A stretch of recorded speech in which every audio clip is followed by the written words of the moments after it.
So, healthy kayo sila mga pare na muna itong ipakita to. What's up mga pare, ato ang i-check no, nga to ang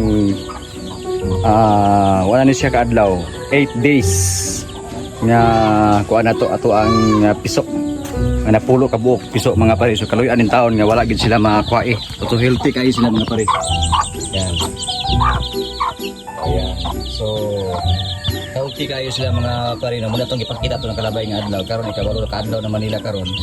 So, ito makita Timso kaya to ang napulo ka mga pisok.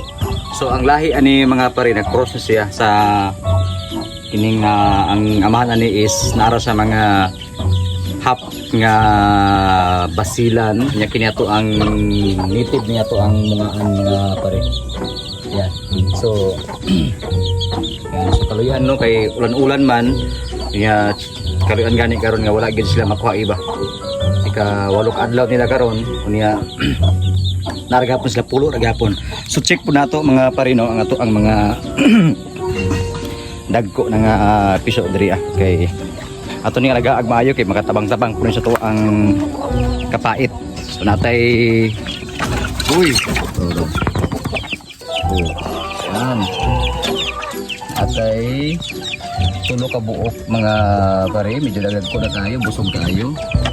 siyempre ang isuon na ako ang gilain kay naa sila mga diferensya to ang gilain diri na sila diri mga pare.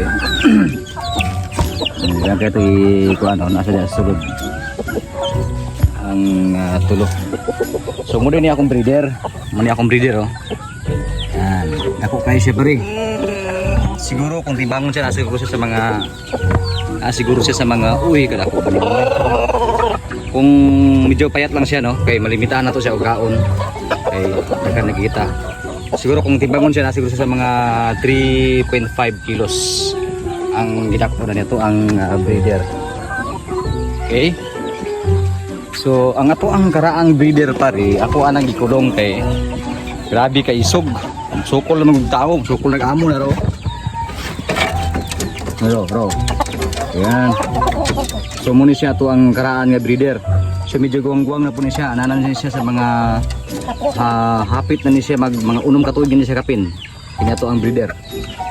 So ato lang gitaguan kay grabe masukol naman siguro siya isog na kayo. So katulo na pare ato ang video for today. Paring larga hapon ang inyong pambansang kumpare. Bye.